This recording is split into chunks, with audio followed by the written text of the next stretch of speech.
ఉమ్మడి ఆంధ్రప్రదేశ్లో పోరాట యోధుల చరిత్ర మరుగున పడిందని మాజీ మంత్రి ఎమ్మెల్యే హరీష్ రావు విమర్శించారు. బీఆర్ఎస్ అధికారంలోకి రావడంతోనే సర్దార్ సర్వాయి పాపన్న లాంటి మహాయోధుల చరిత్రను వెలికితీశామన్నారు. వారి స్ఫూర్తి భవిష్యత్తు తరాలకు అందించేలా ఏటా జయంతి, వర్ధంతి కార్యక్రమాలను అధికారికంగా నిర్వహించామని చెప్పారు. కేసీఆర్ ప్రభుత్వం గీతా కార్మికులకు అండగా నిలిస్తే మాయ మాటలు చెప్పి అధికారంలోకి వచ్చిన కాంగ్రెస్ వారిని వేధింపులకు గురి చేస్తుందని మండిపడ్డారు. అన్ని కులాల అభ్యున్నతి కోసం పోరాడిన మహోన్నత వ్యక్తి సర్దార్ సర్వాయి పాపన్న అని మాజీ మంత్రి శ్రీనివాస్ గౌడ్ కొనియాడారు. కాంగ్రెస్ పాలకులు కల్లు కంపౌండ్లు అంటే హీనంగా చిత్రీకరించారని ఆవేదన వ్యక్తం చేశారు. సిద్దిపేట జిల్లా చిన్న కోడూరు మండలం గోనెపల్లిలో సర్వాయి పాపన్న గౌడ్ విగ్రహ ఆవిష్కరణకు హరీష్ రావు, శ్రీనివాస్ గౌడ్ ముఖ్య అతిథులుగా హాజరయ్యారు.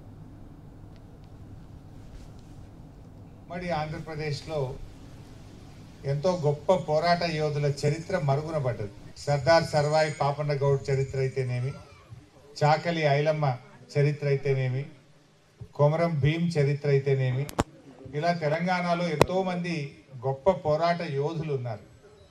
కానీ ఉమ్మడి రాష్ట్రంలో ఏ రోజు కూడా ఇలాంటి గొప్ప చరిత్ర కలిగిన నాయకులను బయటకు తీసుకురాలేకపోయాం.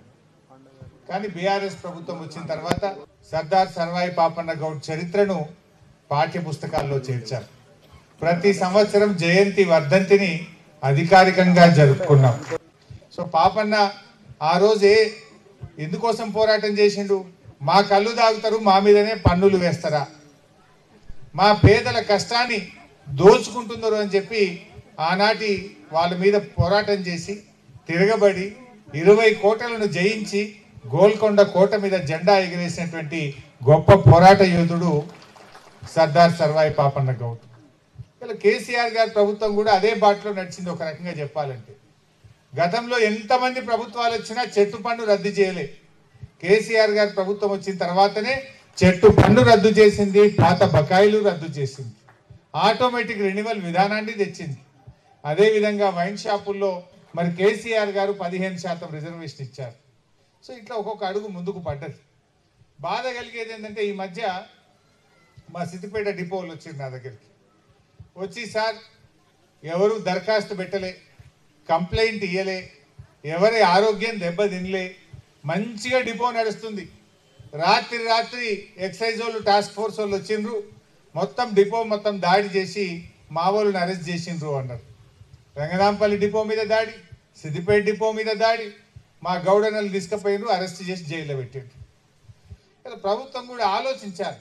ఎక్కడో ఏదో జరిగితే అందరి మీద పడి జైల్లో పాలు చేయడం మంచిది కాదు. ప్రభుత్వం ఆలోచించాలి.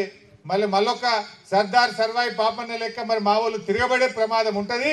ఈ కేసులు, దాడులు మానుకోండి, వాళ్ళను బతకనీయండి అని చెప్పి నేను ప్రభుత్వాన్ని కోరుతా ఉన్నా. వీళ్ళు ఇప్పుడు మాటలు చెప్పిండ్రు.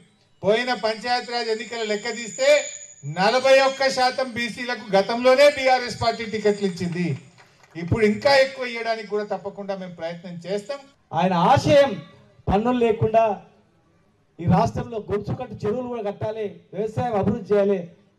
ఆయన పరిపాలించిన ప్రాంతాల్లో 26 చెరువులు కట్టిండు, ఎన్నో రకాల సంస్కరణలు తీసుకొచ్చిండు, ఇంత గొప్ప చేసిండు. కానీ ఆయన ఎప్పుడు కూడా సుఖం అనుభవించలేదు. ఆయన తపనంతా పేదవాళ్ళే, ఒక గౌళ్ళు కాదు, అందరూ అన్ని కులాల పైన. కానీ ఆయన చరిత్ర ఎక్కడ రాలే. ఎవరు పట్టుకొచ్చిర్రా అంటే మళ్ళీ ప్రపంచం మొత్తం బుక్ చదివింది. కేంబ్రిడ్జ్ యూనివర్సిటీలో ప్రపంచంలో మేధావులు చదివిండ్రు. ఆసియా ఖండంలోనే శివాజీకి సమకాలికుడు, గొప్ప వీరుడు అని చెప్పి. కానీ మనం మాత్రం చదవలే, మనకు మాత్రం తెలియదు. ఇలా తెలంగాణ మొత్తం కూడా ఈ బహుజన నాయకుడి యొక్క చరిత్రను ఇలా మనం తెలుసుకోగలిగినాం. ఇప్పుడు ఎవరు ఉన్నారని కాదు అక్కడ అధికారంలో, మనకు ఏం చేస్తున్నారు అనేది చాలా ఇంపార్టెంట్. ఆ సర్వాయి పాపన్న మహారాజ్ అందరి నుంచి చేసిండు, అన్ని కులాల గురించి చేసిండు. కనుక సంఘ నాయకులు అందరూ కూడా మరి ఎవరు మంచి చేస్తే వాళ్ళు మంచి చేయమని చేసినామని చెప్పండి, ఏం చేయాలో చెప్పండి, చేయకపోతే ఎట్లా చేయించుకోవాలంటే కూడా ఆలోచన చేయండి. 100 సంవత్సరాల క్రితం ఏం ఫ్యాక్టరీ లేనప్పుడు ఊర్లో ఉండేది ఒకటి పరిశ్రమ, కుటీర పరిశ్రమ ఏదంటే కల్లు కాంపౌండే. కానీ ఇలా కల్లు కాంపౌండ్ అంటే హీనంగా అయిపోయింది, అట్లా చిత్రీకరించింది.